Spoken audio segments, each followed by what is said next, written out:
Tonight, we venture down a quiet street where a shadow stretch a little too far, and a simple walk home turns into a nightmare. Our story follows a man whose peace is shattered by eerie taps and haunting dreams, all tied to the mysterious disappearance of a young woman. But as the terror closes in, it becomes clear some things should never be faced alone. Before we begin, make sure to hit that like button if you enjoy a good scare, and don't forget to subscribe to the Archive of Nightmares so you never miss a chilling tale. And hey, if you have a spooky story of your own that you'd like to hear featured, send it to my email or drop a link in the comments below. It was dark. Oddly dark for a usually busy little street. It was my street, lined with cookie-cutter homes, usually alight with a warm orange glow. The light still shone from the windows and doors, but the glow failed to touch the sidewalk like they usually did every other night. It made me a bit uneasy. As I walked down my street, I could hear everything, my shoes hitting the concrete sidewalk, making a crisp stomping noise with each step. I could hear the crickets chirping softly in the forest behind the row of houses. I could hear the buzz of the streetlights, whose spotlights fell dimly on the concrete. I should feel safe going down my street. Why shouldn't I? It was a nice neighborhood, not excessively wealthy, but not impoverished by any sense of the word. Crime never happened here. Until last week, that is. Allison, a young woman about 20, had gone missing just last Tuesday, as she was walking home from work down this very sidewalk. Did she notice the dimness of the lights? Could she hear the chirping of the crickets as she walked home, never to arrive? As I walked down the seemingly never-ending street, I finally reached my home. It was nothing special, just like every other home on the street. It was a ranch. It had a small garage to its side where my 2-year-old used dull red car sat parked outside the garage. The garage was too small for the car. I cautiously made my turn down my walkway and to my front door. I reached in my pocket and felt the cold metal of the keys. I grasped them and looked at them in the dim light to deduce which of the 5 or so keys matched the lock on my door. I squinted to see the keys. Tap. I froze. Tap. It was soft. Tap. But it was getting louder each time. Tap. It was coming from behind me. The sound bounced in my ears as I began to grow panicked. I wasn't sure why I was panicking. It was probably just a squirrel or a raccoon. I was being irrational, and I knew it. Tap. The whole street had been irrational this week, after Allison. Tap. I fumbled with my keys, and I felt my sweaty palms grow slippery. Tap. It was so loud now, I felt the metal, now warm from my hands, slip from between my fingers, and I heard them clang on the welcome mat. I was now terrified. I spun around, scared to see what was behind me. Nothing. There was nothing behind me. I laughed softly to myself as I bent down to grab the keys I had so carelessly let fall. I could now, somehow, see clearly which key would fit into the lock. I inserted the key, turned the knob, and entered my home in relief. I closed the door and made sure to lock it behind me. I took off my coat and hung it on the rack behind the door. I sat down on my couch and sank into the soft cushions. I sighed, my adrenaline still high from my foolishness outside. I was so tired. I had worked a long day at my office and had not been sleeping well the last couple of nights. I kept having this strange nightmare about a woman.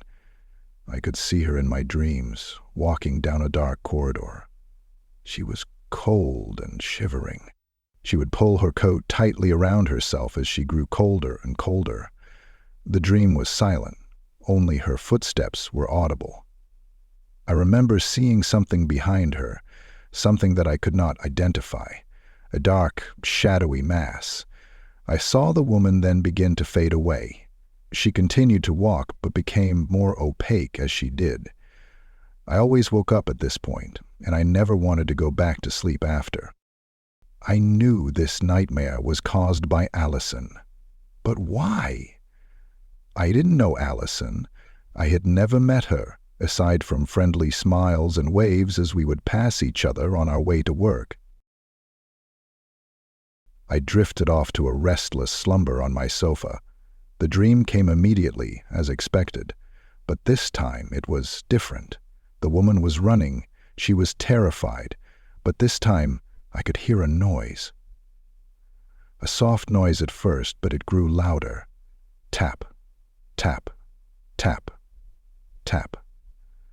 It wasn't her footsteps. It was separate, and it was loud. It was what I had heard earlier outside. As she ran, she grew tired. I saw her begin to slow with fatigue. As she slowed down, so did the tapping. But another noise began to overwhelm my senses. Crickets. The crickets grew louder and louder, until they drowned out the sounds of the woman's footsteps. They became so loud, they hurt my head. I woke up in a cold sweat. I had only been asleep for an hour. I was spacey and felt ill. I went to the bathroom and turned on the cold water and stared at myself in the mirror. I knew the dream was a result of my ridiculous scare earlier, but I couldn't shake the feeling that something was very wrong. I looked into the glass and filled my hands with water from the basin. I splashed my face to calm myself down. I held my hands over my face for a few seconds, letting the cool water soothe my head.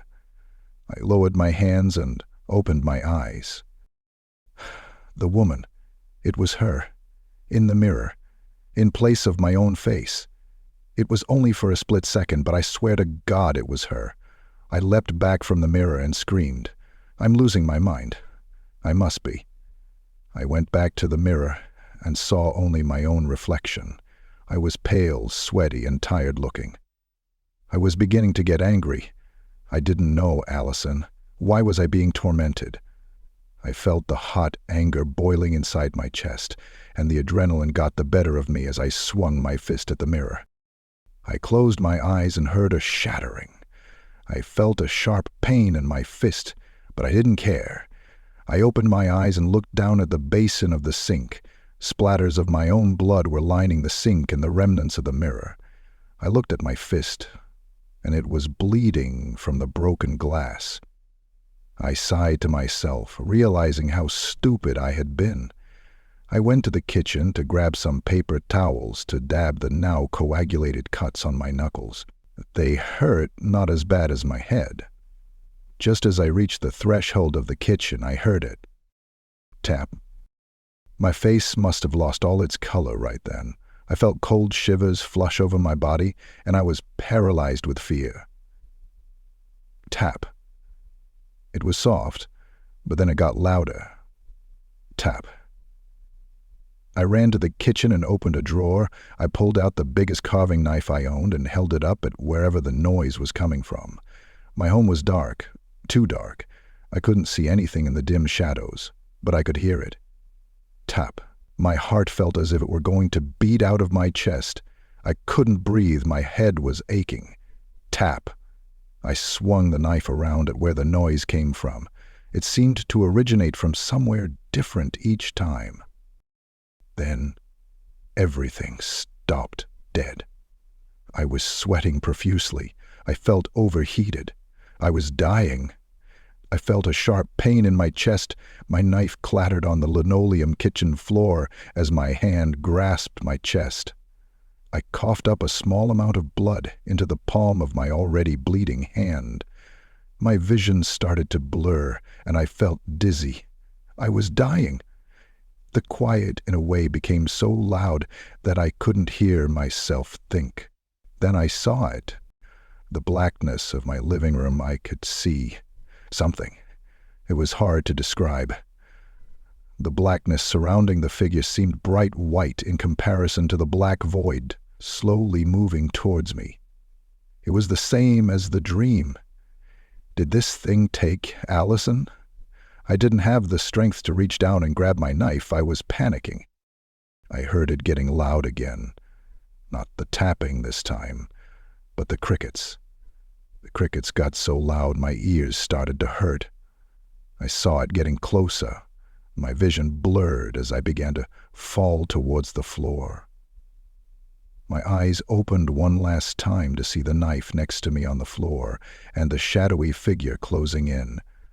I closed my eyes as the crickets began to fade, along with my consciousness. Tap.